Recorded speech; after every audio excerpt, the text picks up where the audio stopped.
எப்போதான் போவாலும். யோ மாமா, யோ காது கேக்குதா? எதா இல்ல அத்தை வீட்டுல இல்லையா மாமா? மொட்டை மாடிக்கெல்லாம் வந்துக்கிற? அதுவா, உன் அத்தா வீட்டுக்குள்ள இருக்கறனால தான் நான் மொட்டை மாடிக்கு வந்துட்டேன். அட ஏன் மாமா வெயில் டைம்ல இப்படி மொட்டை மாடிக்கெல்லாம் வந்து கஷ்டப்படுற? நான் பண்றது மச்சான், வீட்டுக்குள்ள போனா கட்டினவ தொல்லை தாங்க முடியல. அப்படியா? நீ ஒன்னு பண்ணு, நான் நாளைல இருந்து அத்தைய நம்ம வீட்டுக்கு அமிச்சிரு. நாது இல்ல மாமா, நாளைக்கு நானும் அப்பாவும் வெளியூருக்கு வேலைக்கு போறோம்.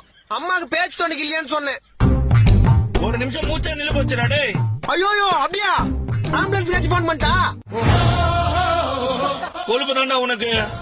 ஆமா மாமா, நிறைய பேர் சொல்லிட்டாங்க ஜிம்முக்கு போனோம். ஆமா, உச்சி வெயில்ல நீ என்ன பண்ற மாடியில? உச்சி வெயில்ல குச்சி ஐஸ் வேணும்னு அம்மா கிட்ட கேட்டேன். அம்மா காசு இல்லன்னு காலில் இருக்கிற செருப்பை கட்டி காது மேல வச்சாங்க.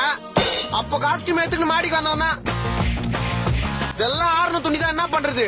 கீழே அம்மாக்கு மனசார வரைக்கும் மேல காய போட்டு துணிய. சாதாரண குச்சி ஆயிடுச்சுக்காடா. என்ன பண்றது? ஒரு தாய்க்கு பயந்து மொட்டை மாடிக்கு வந்து இப்படி துணியை காயப்படுறதுக்கு பதிலு என்ன உன்ன மாதிரி கட்டின பொண்டாட்டிக்கு நாய் மாதிரி இருந்துட்டு போயிடலான்றியா?